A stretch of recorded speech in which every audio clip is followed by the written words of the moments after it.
J'aime bien faire rire, je crois que les acteurs qui sont comiques, c'est un don. On a un don de faire rire. Est-ce que vous faites rire vos proches? Ça dépend des jours, oui, quand je suis en forme. Parce qu'il faut un certain état d'esprit, enfin un certain état, un état d'âme pour faire rire. Quand j'étais petit, chez mes grands-parents, on avait la télé pour les films et les dessins animés. Ça, classique. Et il y avait aussi un lecteur de cassettes VHS. Moi, j'avais 3 cassettes que je regardais beaucoup. La première, c'est un film de Shrek. J'ai d'ailleurs une idée de vidéo concernant Shrek. Si jamais vous voulez ça, dites-moi dans les commentaires. La deuxième, c'est une cassette sur les aventures de Oui Oui. Et la troisième et dernière cassette que j'avais, c'est un film que vous avez peut-être déjà vu, La Folie des Grandeurs avec Louis de Funès. J'avais seulement 3 ans, et comme beaucoup d'autres enfants, c'est en étant très jeune que j'ai découvert Louis de Funès. Louis de Funès, c'est tout simplement le GOAT dans son domaine. Un acteur qui a mis 20 ans avant d'être remarqué et propulsé au devant de la scène. 40 ans de carrière au total à grimper petit à petit vers la réussite. Et c'est comme ça qu'il a forgé son expérience, en répétant beaucoup d'apparitions dans de nombreux films. Ce mec-là, il est complètement parti de rien.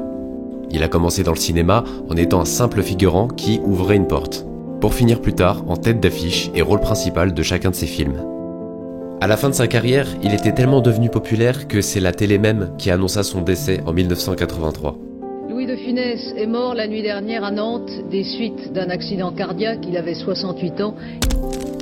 Grâce à lui et à son talent de comique, ce sont des millions d'entrées au cinéma qui se sont faites entre les années 60 et 70. Des millions d'entrées pour des milliards de rires. À l'écran, un personnage. Très énergique, réactif, rempli d'expressions, de mimiques variées et bien à lui.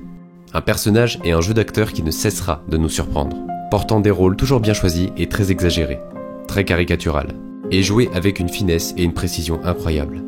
Ayant un style, une gestuelle qui lui est propre, tout comme Chaplin qui a été très inspirant et que Louis aimait beaucoup. Et dans ces films, plusieurs scènes vous ont sûrement marqué sans même qu'il ne prononce un seul mot. Dialogue ou pas, c'est ça la force de Louis de Funès. Rien que par sa présence à l'image et à son talent, on arrive à en rire. Considéré comme un des meilleurs acteurs comiques que le cinéma français a pu connaître, encore aujourd'hui, beaucoup de lui disent qu'il n'y aura personne d'autre qui pourra l'égaler, en faisant comme lui l'a fait devant la caméra. Louis de Funès, c'est énormément de travail, de détermination, d'ambition. Il a fait et continue encore de faire rire les plus petits comme les plus grands. Ce mec, cette légende, c'est juste un putain de monstre. Un pilier du cinéma et du comique français. Laissez-moi vous présenter Louis de Funès et ce qui fait de lui le roi du comique.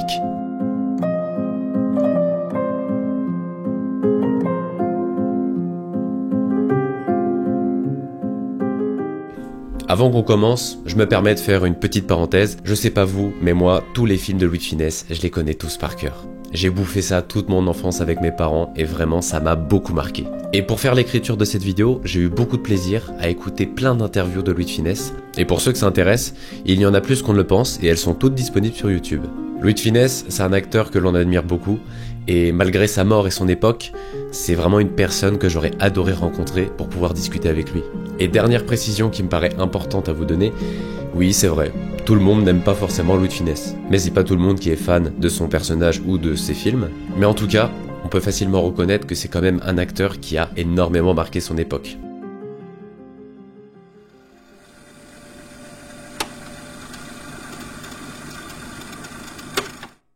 Si je devais demander à ma mère de me citer les films les plus cultes de Louis de Funès, elle me parlerait sûrement du Cornio, de La Grande Vadrouille, du Gendarme de Saint-Tropez et de ses 5 autres suites. Oui, je sais maman, les gendarmes ne sont pas tes films préférés, mais ils font partie des films qui sont le plus souvent cités. Mais pas que. Comme grand classique, on a aussi La Folie des Grandeurs, dont je vous ai parlé au tout début, et Fantomas, qui a été tourné dans la même période que Le Cornio, La Grande Vadrouille et Le Gendarme. Mais en réalité, si je fais selon moi le top 3 des films préférés de ma mère, ce serait plutôt comme ça. Hibernatus, Oscar et Rabbi Jacob, qui sont aussi de très grands classiques. Là, je sais que je tape juste. Et ma mère, à chaque fois qu'elle est devant, elle se tape des barres, elle éclate de rire à n'en plus finir. Et mention spéciale pour Le Petit Baigneur et Les Grandes Vacances, qui sont moins populaires que les premiers, mais tout aussi drôles et terriblement efficaces.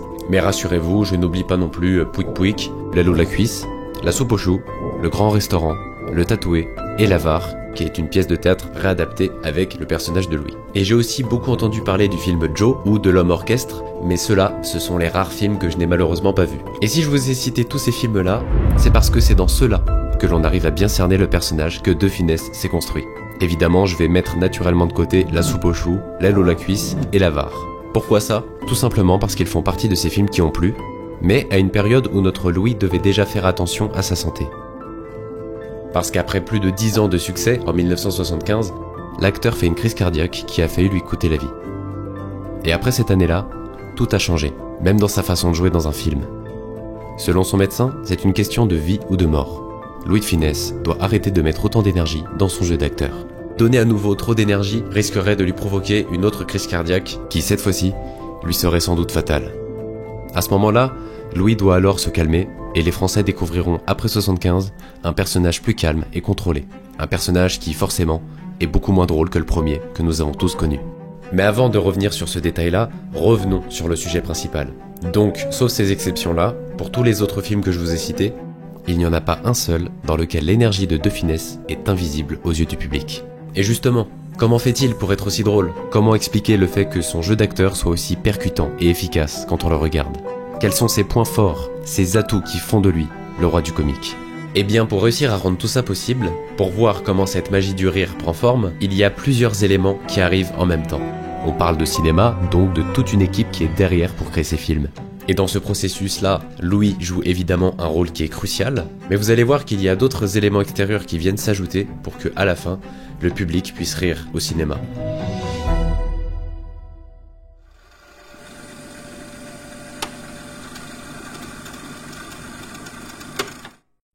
La première chose, selon moi, qui fait de Louis de Funès le roi du comique, c'est le personnage qui s'est construit à travers le temps. Personnage qui fait aussi partie de ce que l'on appelle le comique de caractère. Je vous ai dit que Louis a mis 20 ans avant de rencontrer son public et sa popularité. Et justement, c'est au cours de ces 20 années d'apparition en tant que figurant dans plein de films que Louis de Funès a développé son personnage. C'est à ce moment-là qu'il a beaucoup travaillé et beaucoup appris. Même quand il était célèbre, il ne lâchait pas. Et en plus du cinéma et de ses nombreux rôles de figurant à ses débuts, il a aussi fait beaucoup de théâtre. Théâtre qu'il a continué de faire, même après, quand il est devenu populaire. Louis a forcé le destin. Il a fait en sorte d'obtenir le plus de rôles possible pour apparaître un maximum de fois à l'écran. Et donc la voix qu'il emprunte est la plus classique, et aussi la plus riche en apprentissage. Et c'est comme ça qu'avec ses multiples apparitions, petit à petit, il a commencé à forger quelque chose d'intéressant. C'est pendant ces années-là qu'il s'est vraiment perfectionné. Et justement, puisqu'on parle de construction de personnages, il est temps de parler du personnage qu'est Louis de Funès au cinéma. Louis de Funès, c'est celui qui caresse dans le sens du poil tout ce qui est supérieur à lui et qui tyrannise ceux qui lui sont inférieurs ou qui ont moins de caractère que lui. C'est celui qui cherchera toujours à tirer profit de quelque chose, et peu importe le sort des autres, il en a rien à foutre. C'est celui qui aime le pouvoir, l'argent, la richesse, la possession. C'est celui qui aime l'autorité, le contrôle, la puissance et l'abus de pouvoir. Louis de Funès, c'est en réalité une caricature de la hiérarchie, de tous les défauts et le ridicule qui vont avec, incarnant à la perfection les rôles de directeur, d'inspecteur de police, d'adjudant-chef, de patron de restaurant ou de ministre très riche et très radin, à qui c'est une véritable blessure de payer ses employés à la fin du mois. Il aime se faire flatter, mais déteste que l'on parle mal de lui. Il fait le faillot avec ses supérieurs, mais il adore quand les gens faillotent pour se le mettre dans la poche, tombant ainsi dans le piège de son propre jeu.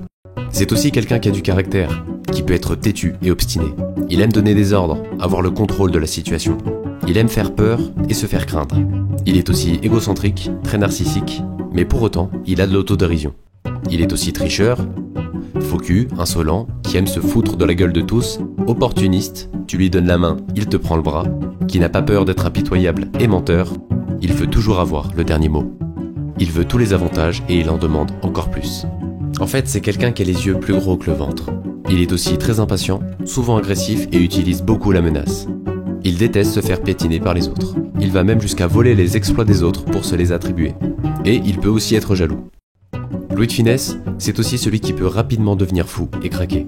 Celui à qui il arrive tous les malheurs et qui se fait souvent avoir. Celui qui n'assume pas ses erreurs ou ses mauvais comportements. Dur avec les hommes, mais délicat et facilement manipulable avec les belles femmes ou face à l'église. C'est quelqu'un qui cherchera toujours à s'imposer malgré sa petite taille. Mais il a aussi tendance à se contredire lui-même. Dans sa folie, il a tendance à parfois s'en mêler les pinceaux. Mais malgré tous ces traits de caractère qui sont plus ou moins exagérés et négatifs, le personnage de Louis est aussi à l'écran un bon vivant. Et malgré tout ça, en tant que public, on arrive quand même à s'attacher à lui, même s'il a un sacré caractère. Car Louis de Funès, dans son jeu d'acteur, arrive par moments à glisser quelques notes de douceur.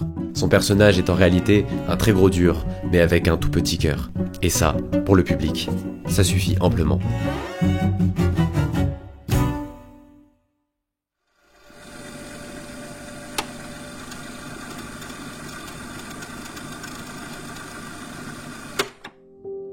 Je vous ai parlé tout à l'heure sur le fait que Louis de Funès faisait du cinéma et du théâtre. Et pour faire du comique au cinéma, tout ce que l'on apprend au théâtre est très utile. C'est même essentiel. Avec le personnage de Louis, on a parlé du comique de caractère par exemple. Mais il y a aussi plein d'autres comiques qui viennent s'ajouter à la liste. J'ai fait mon analyse et il est temps de vous parler de tous les éléments que j'ai pu trouver. Et je vous préviens, la liste est longue. Peut-être qu'il manquera des éléments, et pour ça, je serai ravi de lire et de découvrir tout ça dans les commentaires. Allez, on commence.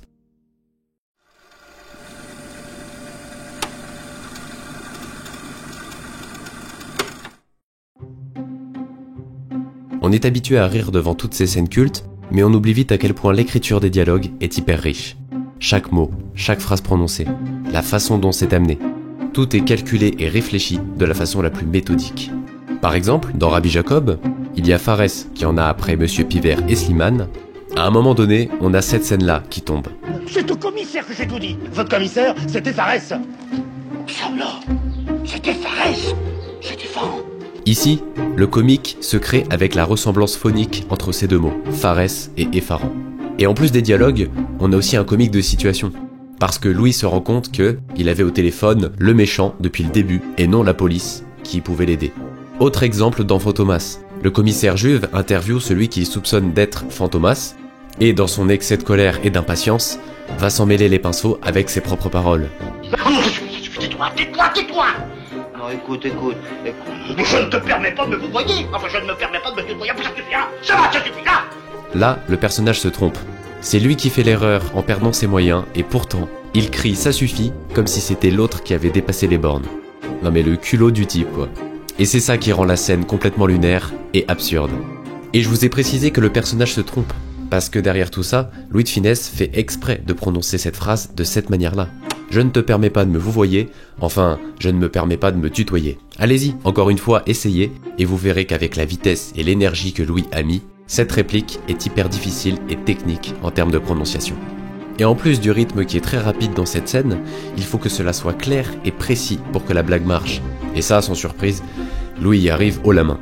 Là, c'est plus que des dialogues intelligents et bien écrits. Il y a aussi derrière le talent, la capacité de jouer et de prononcer tout ça rapidement. Car si la réplique se disait plus lentement, déjà de 1, ce serait trop facile, et de 2, le gag ne marcherait pas. Ce serait pas aussi efficace. Parce que dans le script, à ce moment-là, le commissaire doit péter un câble. Autre dialogue comique que l'on retrouve dans Le Cornio, quand la voiture de Bourvil se détruit entièrement. Qu'est-ce que je vais devenir, moi? Un piéton, ouais, plus vrai. Mes vacances sont foutues. C'est tellement logique et bête que ça en devient drôle. Car on a un Louis qui est complètement indifférent de ce qui arrive à Bourvil à ce moment-là. Et ça, en plus des dialogues, c'est aussi du comique de caractère. Caractère de personnage que vous avez bien pu cerner avec la description que je vous ai faite. Et tout ça, c'est du comique de dialogue et de langage. Pour cette partie-là, je vous ai donné que 2 exemples, mais vous imaginez bien que c'est dans pratiquement tous les films de Louis de Funès qu'il y a sans arrêt un comique de dialogue.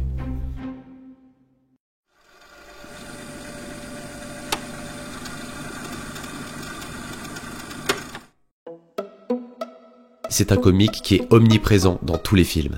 Et peu importe le rôle que Louis incarne, son personnage finira toujours par se retrouver dans un bourbier, dans des situations improbables qui n'arrivent qu'à lui. Et bien souvent, le comique de situation se mélange avec d'autres types de comiques, comme le comique de dialogue par exemple. Dans le film du Cornio, Bourvil part avec sa voiture, mais va se manger un accident avec De Funès. Et dès le moindre impact, la voiture va littéralement se détruire. C'est un gag visuel et qui n'arriverait jamais dans la vie réelle. Et c'est ce qui rend la scène comique, parce que c'est digne d'un dessin animé. Ça, c'est du comique de situation. Dans Rabbi Jacob, Louis de Funès pense appeler la police pour dénoncer des criminels dans une usine de chewing-gum. Et quand le soi-disant commissaire lui demande où se trouvent les criminels, voici sa réponse. Mais pas chez nous, monsieur le commissaire. Mais où sont-ils? Mais ils sont là. Là encore, comique de situation. Dans Hibernatus, au début du film, Louis de Funès, qui est directeur d'entreprise, fait un discours devant ses invités. Et son serveur, qui est joué par Paul Prébois, ne peut à ce moment-là s'empêcher de passer sans arrêt devant lui. Il faut que la société française n'a pas assez. Il faut que la société française d'emballage devienne demain... devienne demain l'entreprise d'après-demain. Cette scène-là est à mourir de rire. Et ça aussi, encore une fois, comique de situation. Autre exemple, dans Fantomas, quand Louis, qui incarne le commissaire, dresse le portrait robot de ce que les témoins ont vu pour identifier le visage de Fantomas. Et les personnes qui sont présentes vont reconstituer par erreur son visage, le mettant ainsi dans une mauvaise passe. Et ça, c'est un bel exemple de comique de situation. Et pour avoir une situation qui en devient drôle, il faut aussi une bonne réalisation et une bonne vision de la scène. C'est ce qu'avait le réalisateur Jean Giraud quand il faisait les films des gendarmes avec Louis de Funès, avec toutes ces scènes de voitures et de course-poursuite qui étaient super bien réalisées. C'est ce que Gérard Houry a réussi à faire aussi, avec Rabbi Jacob, La Grande Vadrouille et Le Cornio, et aussi La Folie des Grandeurs. Allez, on continue.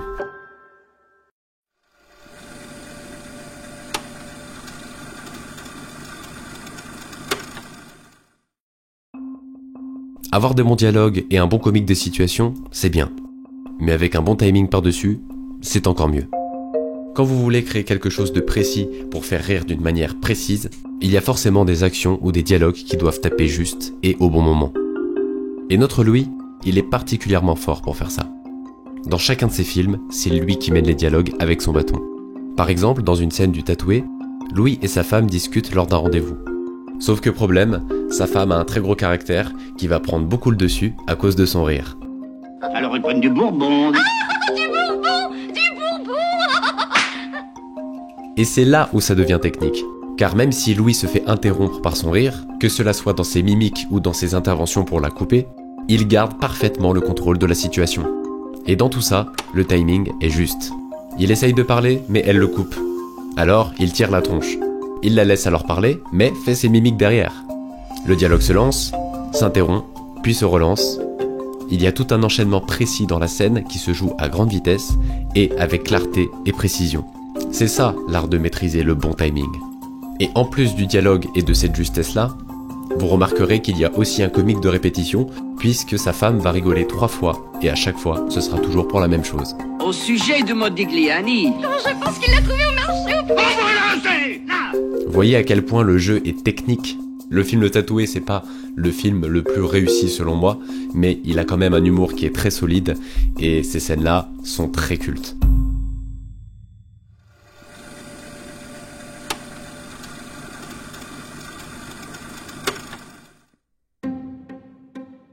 S'il y a un comique qui est bien présent dans ces films, c'est bien celui de la gestuelle. Et Louis est la personne qui l'utilise le plus possible et à la perfection. Et c'est pour ça que je vous ai dit au tout début de la vidéo, il s'inspirait beaucoup de Chaplin. Parce que Chaplin aussi utilise beaucoup ce comique-là. Dans le film Oscar, il y a cette fameuse scène où Louis de Funès pète un câble.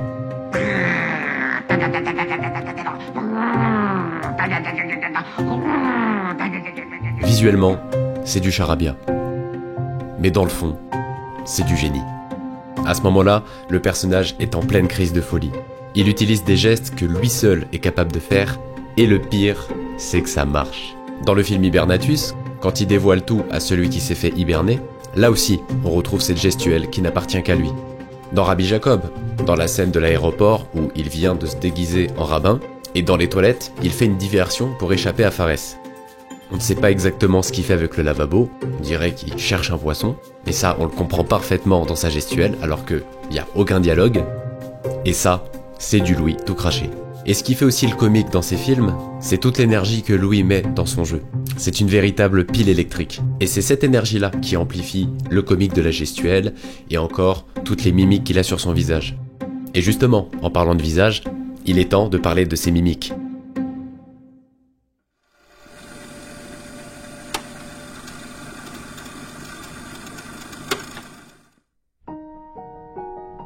C'est un des plus grands points forts de notre cher Louis. La variété de ses expressions faciales. C'est comme avec la gestuelle. Avec juste un visage et aucun dialogue, il est capable de nous faire comprendre beaucoup de choses. Et justement, vers ses 50-60 ans, Louis de Funès avait selon beaucoup le visage parfait pour faire rire. Un visage unique, avec des traits qui ne sont pas forcément attirants. Oui, désolé Louis, mais c'est vrai. Il a un gros nez, un crâne dégarni, une toute petite bouche, des sourcils très accentués. Mais vous le connaissez bien, Louis de Funès arrivera à en tirer du profit. Il arrivera à tourner tous ses défauts à son avantage. En termes de mimique, il a une sérieuse capacité à manier son visage à la perfection. Il arrive à jouer une multitude d'expressions, et toujours de manière subtile. On avait toujours peur qu'il en fasse trop, mais c'est aussi parce qu'il n'avait pas peur d'en faire trop que cela marchait.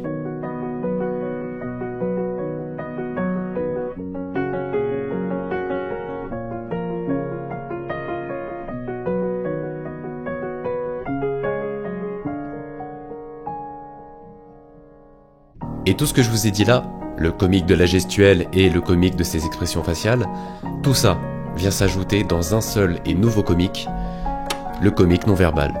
Et il n'y a rien de plus puissant que de ne pas pouvoir parler, mais de quand même tout faire comprendre au public, juste par les gestes et le visage.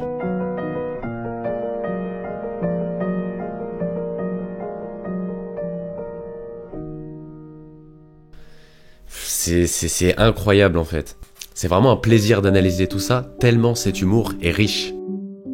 Et après beaucoup d'années, Louis de Funès lui dira lui-même en interview, il y a encore beaucoup de choses à exploiter dans le comique. Il vous est venu à l'esprit, est-ce que vous souhaiteriez faire autre chose que du comique? Oh non. D'abord, il y en a qui le font magnifiquement et beaucoup mieux que je pourrais le faire. Mais en plus, je sens que c'est pas mon travail. Je préfère, j'ai encore bien des choses à défricher dans le comique, vous savez, bien des forêts.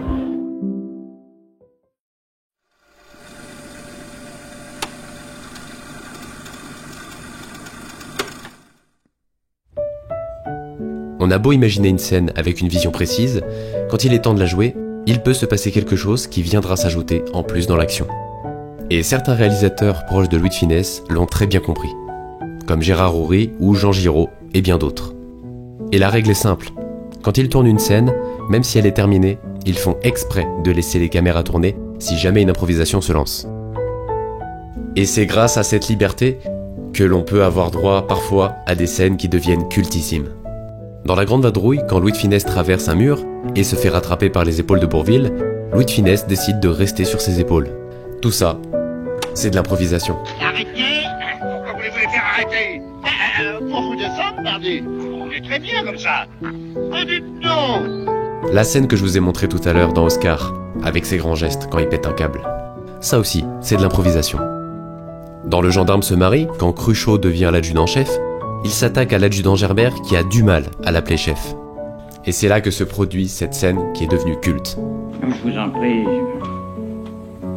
Je vous en prie qui? Mon adjudant? Quoi?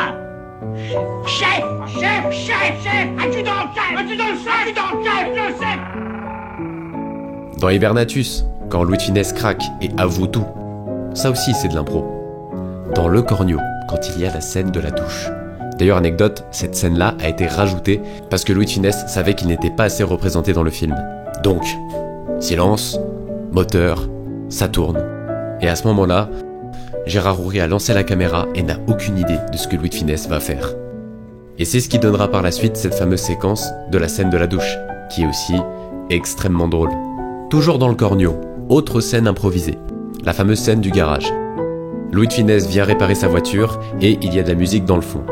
Rebelote, silence, moteur, action, ça tourne. Toutes les équipes connaissent le script, tout le monde sait ce qui va se passer, et pourtant, on ne sait pas comment Louis de Funès va s'y prendre. Et là encore, ça a marché. Cette séquence qui d'ailleurs relève aussi du comique avec de la musique, puisque Louis de Funès se synchronise par-dessus. Allez, encore une dernière pour finir. Dans La Folie des Grandeurs par exemple, on a 2 moments qui ont été improvisés dans une seule scène. Voici le premier. Il en manque une. Vous êtes sort? Tout à fait ça. Oh, mais ça alors? Et quelques secondes plus tard, voici une autre improvisation. Oh là, regardez. Quoi? Regardez. Quoi? Vous êtes trop grand. Vous êtes mon valet, vous êtes trop grand. Alors, allez, allons. Il faut que je voie ça, moi. Et c'est pour ça que j'aime autant les films comiques. Parce que grâce à toute cette liberté d'improvisation derrière, on peut arriver à obtenir des scènes iconiques qui n'étaient pas du tout prévues. On en reparlera un peu plus tard dans cette vidéo, mais comme je vous l'ai dit, les réalisateurs là ont compris ce principe avec Louis. Ils savaient qu'ils avaient plus à gagner en laissant la liberté à Louis de Funès de s'exprimer, plutôt que de lui dire « Toi, tu vas dire ça comme ça, et tu vas faire ça comme ça, et ce sera très bien ».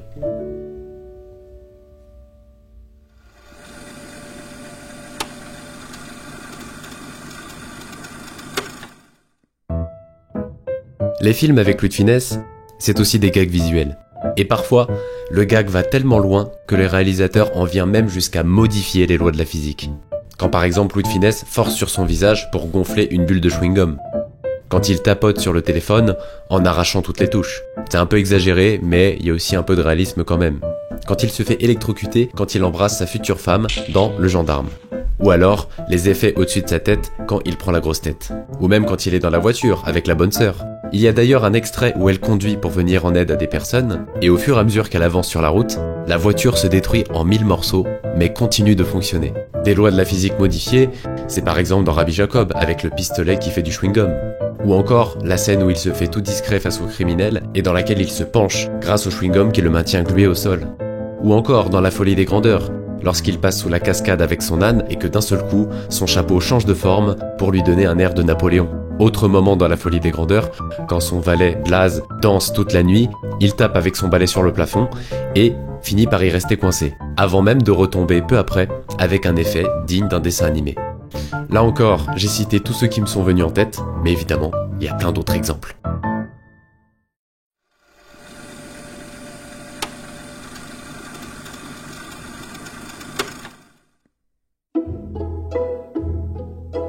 Autre élément qui vient nourrir ce comique, c'est directement dans le jeu de Louis de Funès.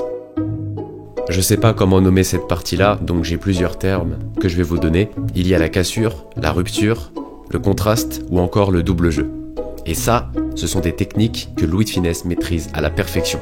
Tout d'abord, commençons par la rupture ou la cassure. Par exemple, dans le deuxième Fantomas, au tout début du film, Louis de Funès se prend des éloges au travers d'un discours, mais qui tourne rapidement sur quelque chose de négatif. Et c'est là qu'il est très fort. Il arrive à jouer une émotion et en une seconde, bam, il y a une cassure et cela se voit dans son visage. Et ça, c'est plus dur à faire qu'on ne le croit. Mais ce qui est encore plus visible dans ces films, c'est le double jeu. Cette technique-là, on la voit partout. Quand il joue les gros durs avec plus petit que lui et que 2 secondes après, il fait le faillot face à ses supérieurs. Ça, c'est du double jeu. Louis de Funès est en réalité une vraie machine. Il arrive à manier plusieurs types de jeux en une seule scène et envers différents types de personnages.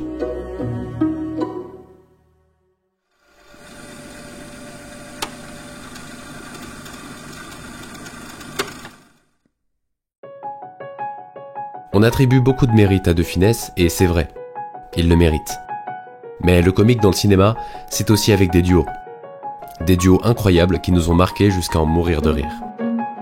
Des duos avec Galabru pour Les Gendarmes, et avec Claude Jansac qui a joué sa femme dans ces derniers, dans Hibernatus, dans Oscar et dans Les Grandes Vacances. Et de tous les couples avec qui il a joué, je pense que c'est Claude Jansac qui représente à la perfection la femme de Funès au cinéma. Il y a aussi Bourvil dans La Grande Vadrouille et dans Le Cornio, Fernandel un peu avant que Louis devienne populaire, Jean Gabin dans La Traversée de Paris ou dans Le Tatoué, Jean Marais avec Tous les Fantomas, et avec Paul Prébois où ils forment un incroyable duo. Paul Prébois qui je pense est l'homme qui représente le mieux le serviteur de Louis de Funès. Et Yves Montand avec le rôle de Blaze. Rôle qui aurait dû être à Bourvil, mais malheureusement après le décès de l'acteur, il a récupéré ce rôle et finira par le porter à merveille. Et tout ce que je vous ai dit là, tous ces éléments-là, tous les différents types de comiques ou tous les détails que je suis venu rajouter par derrière, tout ça, ça vient parfois se mélanger en une seule scène. Et ça fait énormément de choses à gérer pour un acteur. Et c'est là qu'on y arrive.